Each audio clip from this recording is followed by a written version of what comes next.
I'm basically going to go over some of the things we do when we're doing on-farm fertility trials. And a lot of the on-farm fertility trials that I've done, soil fertility, has been related to variable rate nitrogen. I've done a bunch with sensor-based variable rate nitrogen, things like the green seeker or the Optrix sensors. Getting more into looking at if variable rate P and K is even possible, and I'll show you some of the work that we're doing on that. It's kind of funny. I don't know if most of you know this, but some dealer and retailer surveys show that about 70% of the phosphorus and potassium put down in the United States is put down variable rate. I would argue that there's absolutely no scientific justification for any method that we use to do variable rate P or K. Universities, nobody's really actually developed a good recommendation system for that. And so I think that is one of the reasons that we need on-farm research to figure some of this out on our own. Conversely, sensor-based nitrogen management as a variable rate strategy has been well documented in the scientific literature. Robert Mullen, who used to be here at Ohio State, developed a bunch of algorithms in Ohio, and yet it's seen almost no implementation on the landscape. So we have this technology that is well documented, scientifically proven, and no one uses it, and everyone is varying their P and K, and there's no scientific background behind it. So that's one of the reasons I think we need some more on-farm research, and I like to see the interest in this area.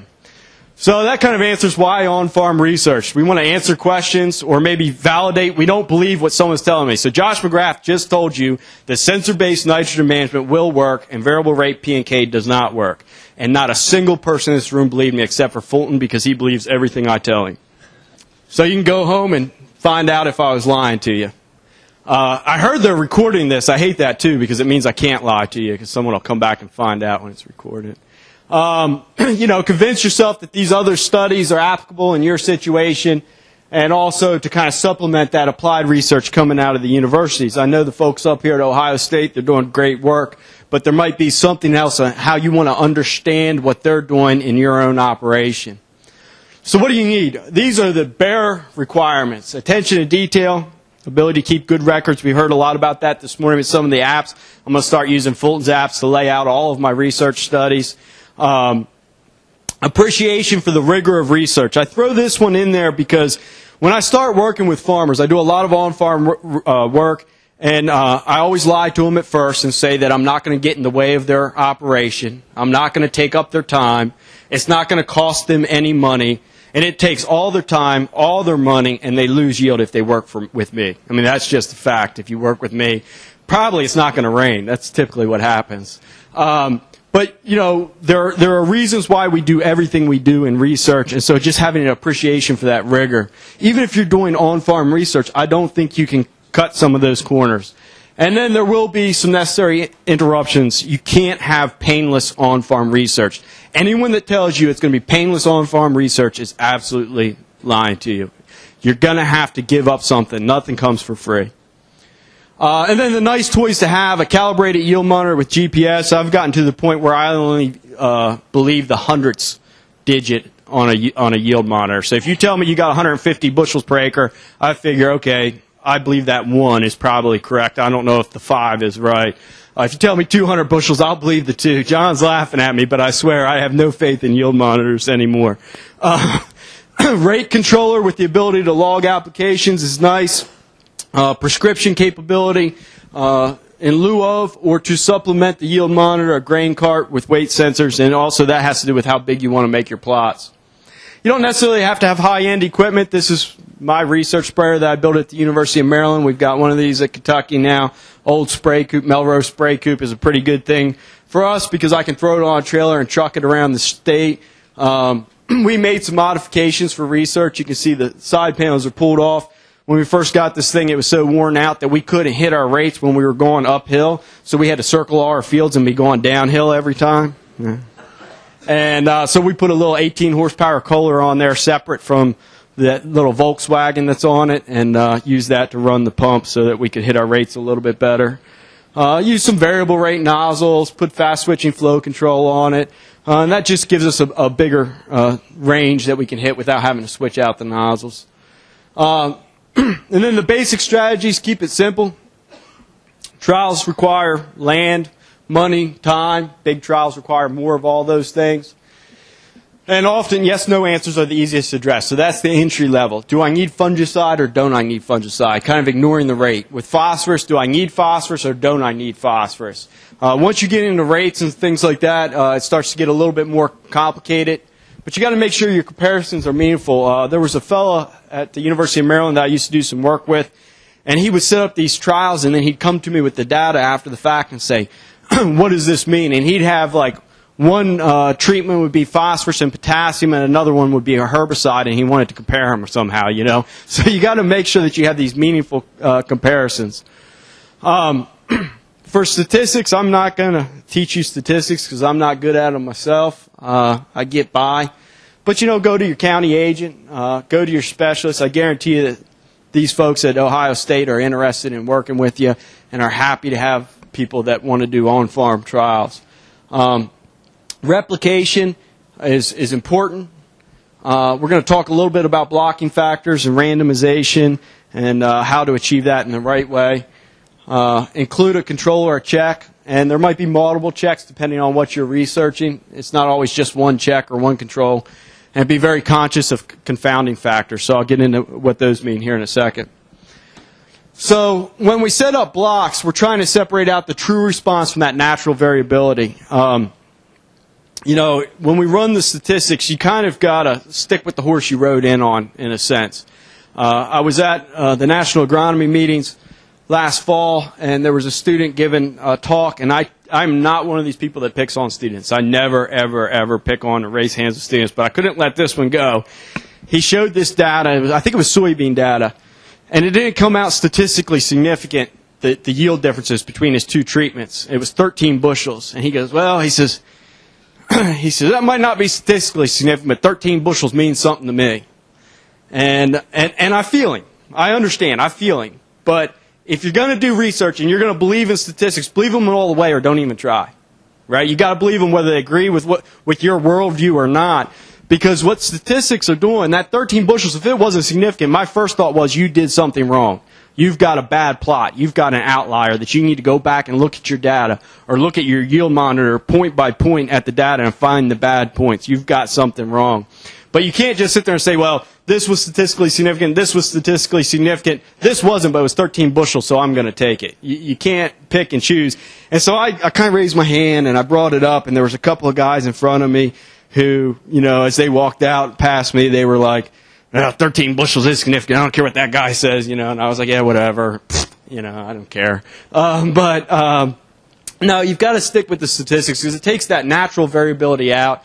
And if you've got something that looks like it should be statistic, there might be a problem. But you're trying to find that background noise and see if what you're finding is repeatable. A block or a replicate, people use those interchangeably, but we're replicating the treatments in each block. And you want to randomize them within the block. You can't just have treatment 1, 2, 3, treatment 1, 2, 3, treatment 1, 2, 3. You have to randomize them within the block. A lot of people will take and say, okay, I'm going to replicate 4 times in the field. I've got 3 treatments, and then they randomize it across the whole field. But you've got to set up these separate blocks, and you should be blocking based on a factor or an effect. So in this case right here, deer damage along the edge of the field, right? We see yield loss along the edge of the field. Well, we can handle that. Make that one block where you expect to have the deer damage. But don't let your blocks, you wouldn't want to rotate this setup so that half of every block is in the damaged part. Because then you're not blocking across that factor. Does that make sense? You can also block by yield potential or soil type, or separate fields can be separate blocks. So here's soil type, you know, so it's not always perfect. You can see the soil type is crossing down into that block 3. Block 1, there's a soil type that kind of spills over in block 2, but generally we're trying to set our blocks up in separate soil types. And so a lot of times what I would do in a field like this is maybe put a block here, a block over there, and a block down here. They don't all have to be in a line, especially where we can set up variable rate prescriptions for fertility trials. We can make some pretty wild arrangements in the field nowadays that would have been pretty difficult a few years ago. And then once you understand blocking and replication, and typically you want all your plots to be the same size, you can bend the rules if you know the rules. It's like fashion. That's what my wife tells me, right? It's like fashion. If she says, I don't know the rules, so I'm not allowed to bend the rules. But, you know, so here's a block. plot 1, plot 2, plot 3. They're all the same size. They're 12 rows wide, maybe 200 feet long. Well, I do variable rate research with nitrogen. I want to find the optimum nitrogen rate, okay? So I have my green seeker turned on for one treatment, and it's varying that nitrogen rate as I travel through the plot. And I have an average nitrogen rate in that plot, and I have the yield for that plot. And then I've got the farmer practice, let's say over here in plot 3, and that's what flat rate the farmer was going to put down. So I can have this comparison between the farmer side dress rate of 120 pounds of nitrogen per acre and the green seeker side dress rate, which maybe ended up being 100 pounds per acre. But I want to know what the actual right rate was as well, because I don't know if what the farmer was going to apply, especially if it was based on Ohio State's recommendations, was right. I was waiting for some sort of response from the back row, but I didn't hear anything. But so we set up 5 different flat rates from 0 to 200 pounds per acre. And what we used to do was lay them out in full 12-row by 200-foot plots. But that gobbles up a whole lot of the farmer's field. And so what we started thinking about was putting in smaller plots for our rates. Now, it's not entirely fair, because I'm comparing a plot that's maybe 50 foot long to a plot that's 200 foot long, but I'm trying to find that optimum rate. So this plot with the different flat nitrogen rates that I'm making with my controller, I'm prescribing that nitrogen rate ahead of time. They're shorter, but that's kind of a separate study embedded in the study, nested, to find the optimum nitrogen rate. So maybe it's not quite right, but it's giving me that optimum rate, optimum nitrogen rate, that response curve, within the same space as my variable rate plot that's the same length as all of those combined. Steve's sitting back there thinking now, going, this is not right at all. You can't do this, McGrath. But, you know, sometimes you've got to bend the rules. And I'm fine with that. So here's an example of replication. So here I use separate fields to replicate. I put my blocks by field. I put out a bunch of nitrogen rates. By the way, this isn't real data. That's why it looks so good. John always picks on me. I tell young extension specialists, don't mess up a good story with real data, right? Because real data is not good to teach with. It's always really ugly. I just make up all my data with a random number generator. So we set up some nitrogen trials. We do it in 3 separate fields. You could do the reps within the field to look at variability within the field if you just want to look at that space, but typically we want to look at other spaces to find the right rate. The best situation would be is if in each one of those fields I had 3 or 4 reps. And it's okay to drop reps if you have a good reason. So that's back to the example of the student that had a 13 bushel yield benefit, but it wasn't statistically significant. I'm betting there was a plot that just didn't act like the rest. So if we look at this data here, field 3, let me see if I can get the mouse. Ooh, that mouse is really fast. So that field 3 up there, can you see that gray line? Was non-responsive to nitrogen. We got 165 bushels per acre across all nitrogen rates. With 0 pounds per acre of nitrogen, we got 165 bushels. That's actually based on a real data set that I have. All these are actually based on real fields. I just cleaned it up to make it prettier. And that was a really warm, wet spring. We got a whole lot of nitrogen mineralization. We maximized yield without any fertilizer. It happens about 40% of the time. You wouldn't know it because you guys probably not very often have true zero checks out in your field.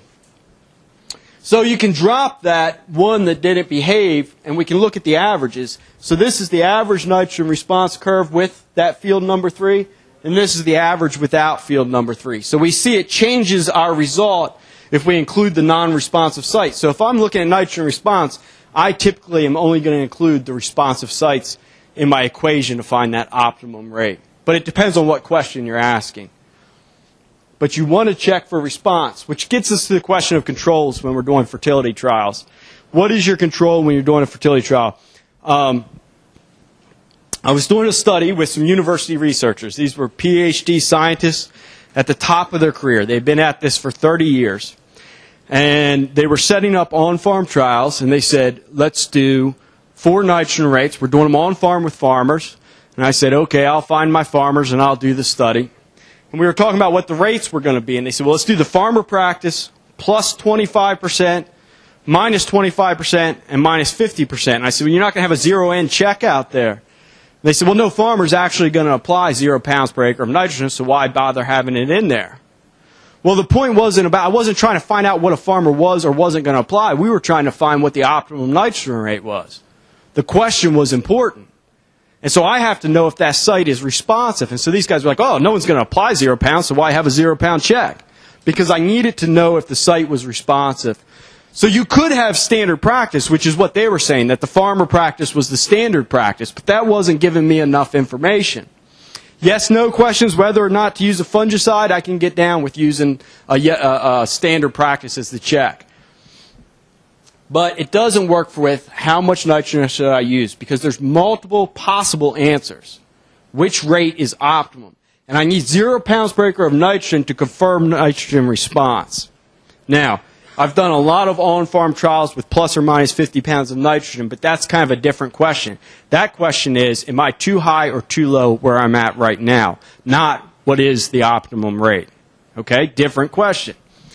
So it requires rates above and below the optimum to develop that whole response curve. Here's some real data. So 100 pounds per acre of nitrogen, 125 pounds per acre of nitrogen, 3 different fields. Average yield statistically is the same, about 158 bushels per acre. But we needed a check that was at least deficient. Ideally, we would like that no fertilizer control. If we're looking at side dress, it could just be a no side dress control. Sometimes by saving time or space, in other words, we say, well, I can't afford to have 4 rates out there. So I'm going to save some time and some space and just do 2 rates. Saving time and saving space often ends up in wasted time and wasted space and wasted money. That's just a fact of doing research. So in this situation here, you throw in that 0 pounds per acre and you can see that one field was non-responsive, and then we know to throw it out of the data set. More rates helped us find the right rate. This is actually real on-farm trial data. So the bars are yield with the green seeker sensor at the nitrogen rate that was average, 55 pounds per acre, just above 0 pounds per acre. The green seeker was saying they didn't need nitrogen. Yields are at about 200 to 220 bushels per acre. This was late season nitrogen application, so they went in with starter. They probably had about 2 tons per acre of poultry litter. They came in at V4 with a knife rig, coulters, and put UAN side dress in, and then they were coming in and trying to find what's our late season rate that we need to get. You can kind of see a response curve in this field. We'll call it JG. Turns out that there wasn't statistically any difference between the economic return of any of those flat rates that were side dressed late. Obviously, TW was not responsive across the rates that they used, which means that at that knifed-in nitrogen rate at V6, they had enough nitrogen. They didn't need to come in at V10 or V12 or whatever it was with that late shot. And they got about 225 bushels to the acre, and they could have done it without any of that third shot. And the green seeker was basically picking up on that. That 50 pounds from the green seeker was probably just noise because of the way they had it programmed. So in this situation, they already had enough nitrogen, so you've got to be conscious of that. I do a lot of side dress studies. And if I've got a lot of history of manure, so I've got an organic nitrogen source, or I had a lot of nitrogen out before that last application, I'm not going to see a response. So you kind of have to be conscious of what's out there up front or what the background is. The Cate-Nelson approach, so this is one way to look at data. So I have this Fitbit watch. And you know how like you're having a conversation with someone and you've got somewhere to be, and you kind of want to look and glance at your watch without them knowing you're glancing at the watch, and then this watch doesn't come on unless I go like this and shake it for like 5 minutes, so you guys know every time I look at my watch to see what time it is. It won't even come on now. There, 1:50. I can't be subtle with this watch. So the Cate-Nelson approach for yes-no questions. This is some PSNT data, the pre-side dress soil nitrate test out of New England, a paper that was published back in 1990, where they looked at all the plots, 341 site years of data. And what they're doing is they're saying they put plots out with just 0 pounds per acre of side dress nitrogen or a sufficient rate of side dress nitrogen, like 100 pounds per acre. So there was just 2 treatments in all these fields replicated, 341 fields. 0 pounds or 150 pounds of nitrogen, whatever it was. And they're taking the yield with 0 and dividing it by the yield that was fertilized and getting a relative yield. If it's greater than 1, then the check yield was higher than the fertilized yield, right? So typically we try and set that relative yield critical threshold at about 0.93, 0.95, which means I'm getting about 93 or 95% of my yield with fertilizer, right? So we set that critical level at 93 here, and then we try and find that point statistically where to the left I needed fertilizer and to the right I didn't. And so at a soil test of 25 ppm, below that I need to side dress, and above that I don't. And these are on sites that have an organic nitrogen source, like poultry litter or an alfalfa crop in its history or something along those lines. And this is a great Cate-Nelson. It has very little of this error where it says you don't need to fertilize and you do. Like 2% of the sites, 2% of the time it says no fertilizer needed, but you actually did. So it only fails 2% that way. And it's biased because we don't mind recommending fertilizer when we don't need it as much. It doesn't cost us as much to over-fertilize as it does to under-fertilize. Under-fertilization costs more. And so it's about, I think, 4% ended up in that quadrant where it said no fertilizer needed, but you actually did need fertilizer. So, or it says you do need fertilizer, but you actually didn't. I'm sorry, I got that backwards. So that's a Cate-Nelson plot. So this is a good way to look at data for like yes-no questions. Here's soil phosphorus. So this gets into some of the technology we have to do on-farm trials. So this is some stuff that we started doing last year. We want to find that critical level in a very small space for phosphorus. The soil test phosphorus level above which I don't need to fertilize and below which I do need to fertilize.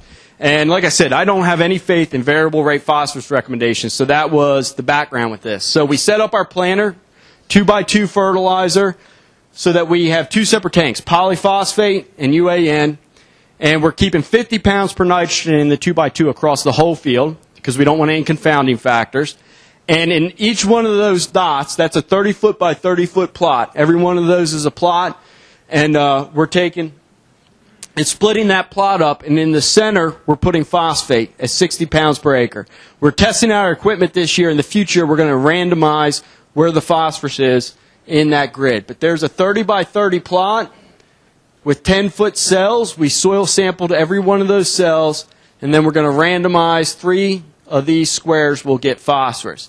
And then we do that 300 times in the field. And we pre-program this all on the computer. We just drive the tractor across the field, and it's turning the phosphorus on and off and keeping nitrogen the same across the whole field. Now, you guys might not want a grid sample on a 10-foot basis. It gets expensive. But this is the kind of stuff that we can do with the equipment, so we did it in two different sites, one out in western Kentucky and one in eastern Kentucky. Interesting enough, just to show a little real data, John, on average, we had a yield response. On average, we had low soil test P. So if we had applied phosphorus across the whole field, it would have paid for itself. But when we look at it on a site 10-foot by 10-foot basis, set the critical level at 95% relative yield, half the time it worked and half the time it didn't work. So that's the University of Kentucky critical level right about there. And when we look at subfield level, our soil test phosphorus recommendations don't work. They're 50% right. We should have just fertilized the whole field to take the variability out of the equation. This is why I'm saying I have some problem with variable rate phosphorus. We haven't quite figured out how to do it because we lack precision in our recommendations. Our recommendations are highly accurate. On average, they're right. They're very imprecise. Every spot in the field, they're wrong. Does that make sense? That's the difference between precision and accuracy. So, how do we measure that yield? This is our combine. It's a 2-row combine. We've got a couple different monitors hanging up in there. We're equal opportunity. We've got Ag Leader and Trimble. You can't see out the window. But because yield monitoring in the small scale is pretty imprecise, we take a lot of other samples. So that's something I recommend in on-farm research if you can spend the time. Mapping with NDVI. Look at your grain moisture. Look at maturity. Count silks to see what treatment silk earlier. Look at plant biomass. Take some early season samples. Look at tissue concentrations and look at soil samples. You need other data besides just yield. And if we're evaluating products, product response versus fertilizer response are two different questions. And we have to be very conscious of these confounding factors. So for the farmer to realize an eternal benefit, the dollar value of the product response must exceed the cost of the product. So all that means is if the product's worth it, if I'm using Fufu Juice #1, I got to get more yield than what it cost me per acre, right? And so yield equals dollars, reduced fertilizer can also equal dollars. It can go either way. So I've made up fake names to protect the guilty. There are 2 products that claim to prevent nitrogen volatilization. Do these products work? So we decided to use our standard practice, granular urea on the surface, and then a known product as our 2 controls. So we have one we know that's going to volatilize, and then ammonium sulfate, which doesn't really volatilize, as our other control. So one should have a lot of nitrogen volatilization, the other one should have very little, and then we have 2 products, No-V and ammonia stop. Typically what I do is apply 150 pounds per acre of nitrogen at planting. That's my normal rate. And we're going to measure yield, and we're going to replicate 3 times in the field. So these are my results of each of the 3 reps. We've got No-V, ammonia stop, ammonium sulfate, and urea. They look pretty similar. When we look at the average yield response, ammonium sulfate pops out statistically significant with 13 extra bushels of yield. So ammonia sulfate looks like nothing worked. Only ammonia sulfate works. Well, what's the problem with this? Why isn't this a good comparison? Sulfur. What I'm seeing is a sulfur response, not a nitrogen response. So we have what's called a confounding factor. We could be seeing a sulfur response. If we're looking for N conservation, then we need the rates in the study. And if we're using a product that conserves nitrogen, we should be able to use less nitrogen. If that's our objective. If we're conserving nitrogen, we should be able to apply less. There are 4 R's, right? Right rate, right source, right place, right time. Okay? Everyone always talks about the rate, but generally our nitrogen use efficiency is pretty low. So if we do anything to increase that efficiency, we should be able to reduce the rate of nitrogen applied, and that's where the money comes from. So if we look at the rates from this study, then we start to see something different to pop out. First we got to apply sulfur to all the plots to take out the confounding factor. And then what we've got is a nitrogen response, because I have a true zero check. So that's my nitrogen response. And all the products, I can use urea to get to my max yield. It's volatilizing the devil out of the nitrogen, but I can get there. I just got to apply up to 200 pounds per acre to compensate for what I'm losing. I can get there by applying more. That's my nitrogen response. My product response is how far can I decrease my rate to get to the max yield. So with No-V and ammonium sulfate, I can go all the way back to 100 pounds per acre versus the 150 pounds per acre. So my product response is 50 pounds of nitrogen that I can save. Make sense? So you've got to be able to separate these things out, and a lot of it ties back to what's the question I'm asking. How would you add the sulfur in this study? How would you add the sulfur to take out the confounding factor? What's a good way? What's that? Lots of eggshells. Other ideas? No.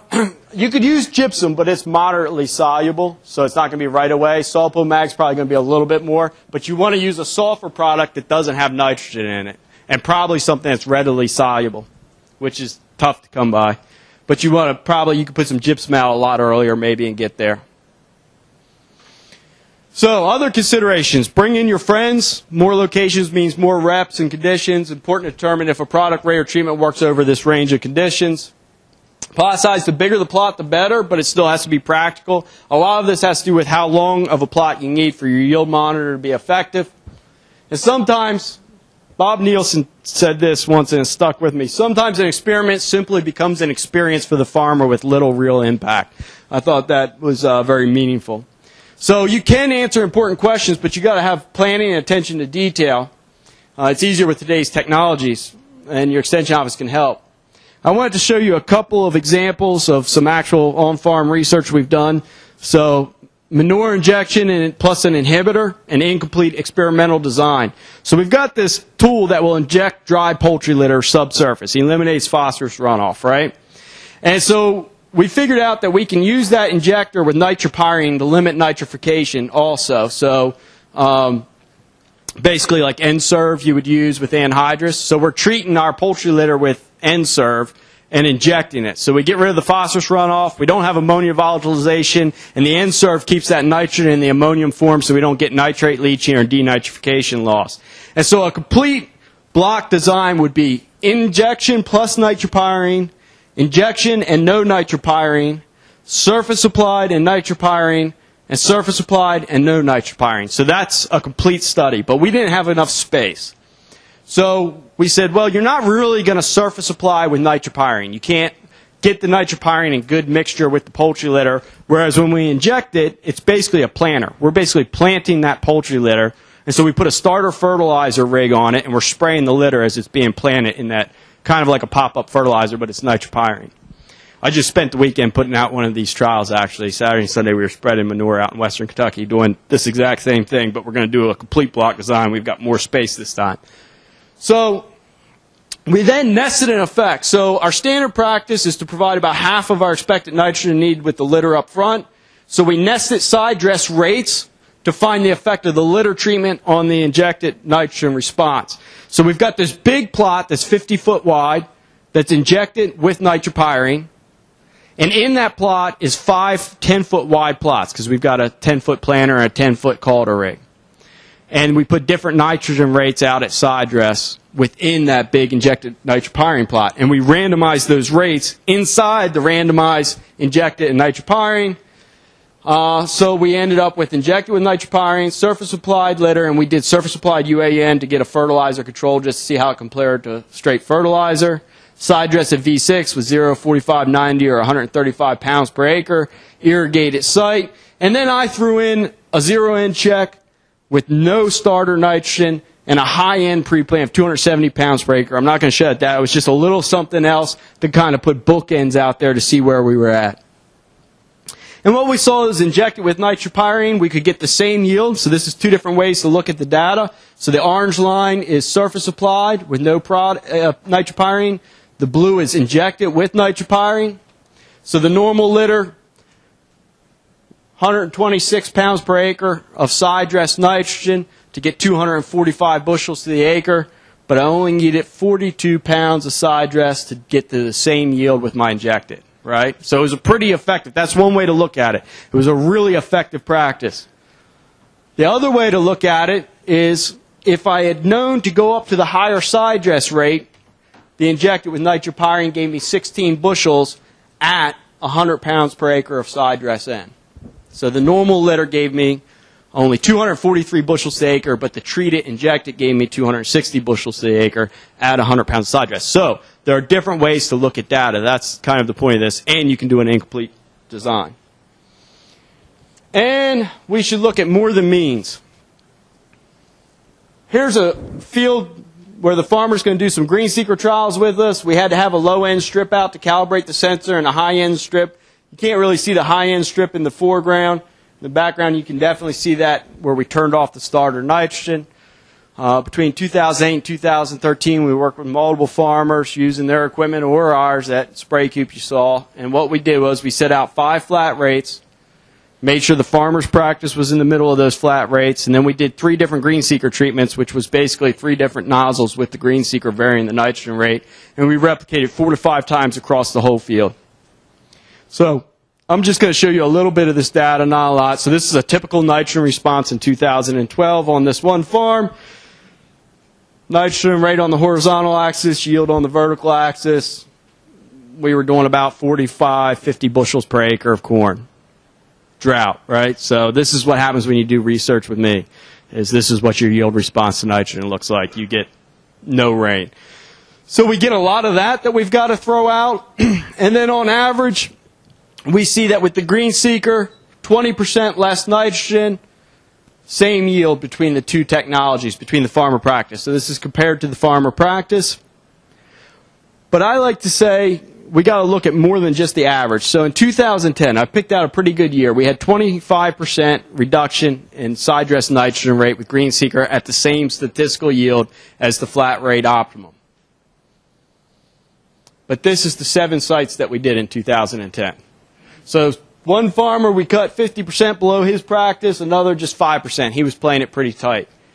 So when I say green seeker will cut your nitrogen rate 25%, I am being accurate. But I'm not being precise, right? To be precise, on average it's 25%, but it's somewhere between 5 and 50%, right? So we got to think about how these numbers work. In general, this practice works. It kind of depends on the year. Another way to look at variability can be useful. So this is from last year in Kentucky. We were doing some nitrogen rates with farmers. We set up their equipment. This is one farm, one example. It's just something that I was looking at a couple days ago, and it kind of got in my head, so I thought I'd throw it in here. And so we're looking at average yield across the plot. We basically had each rate replicated 4 times, except for the highest rate we had replicated 8 times. So this is the kind of stuff that happens when you do on-farm research. The farmer got out there, was having trouble hitting one of our rates, the lowest rate, so he just went and switched all those plots over to the highest rate, which is fine. It's perfectly good. You've got to be loose like a long-necked goose when you're doing on-farm research, right? That's what my dad used to always tell me. You got to be able to try and just go with the flow and make things work. So we got more reps of the highest nitrogen rate, and generally we see a trend for increasing yield with more nitrogen. There was no statistical difference between these 3 rates, between the highest rate and the lowest rate. There was a statistical difference. The yield averaged somewhere between 185 bushels per acre to about 200 bushels per acre, so pretty good spread across there, about 15 bushel spread. But what I want to point out is, look at how wide the variability is in yield with those lower nitrogen rates, right? But at the highest nitrogen rate, the yield is really consistent. Now, I'm not going to tell you how to interpret this in your own operation, but this is meaningful to somebody like me. The right rate was 120 pounds of side dress nitrogen. Statistically speaking, the yields were equivalent. The mean yield was the same at 120 pounds as it was at 160 pounds. But the probability that I was going to lose yield was higher down here at the right rate. So we don't just want to look at averages and means. We also have to look at the variability around the mean. The way I interpret this is at the lower nitrogen rates, I can yield just as well as the high nitrogen rates because of soil nitrogen supply and mineralization. But soil nitrogen mineralization is not as predictable as good old-fashioned UAN. Right? If I put the nitrogen there, it's there. If I got to depend on a bug in the soil to give it to me, there's a little noise in that data. What does this mean economically? I don't know. I mean, this is the kind of stuff we've got to figure out through on-farm research, but this is just a fact of life. Here's the same thing that you see. This is the data I showed earlier. Look at the higher nitrogen rates. Statistically, these 4 rates were not different in each of these fields. The optimum rate was the lowest rate. But if you look at the spread, especially on that blue field, you've got much more spread at these lower nitrogen rates in the yield. The mean is the same, but the error bars around the mean are bigger with a lower nitrogen rate. So it's not only important to look at means when you're doing on-farm research, it's also important to look at the individual data and look at the spreads and see if you can learn something from that.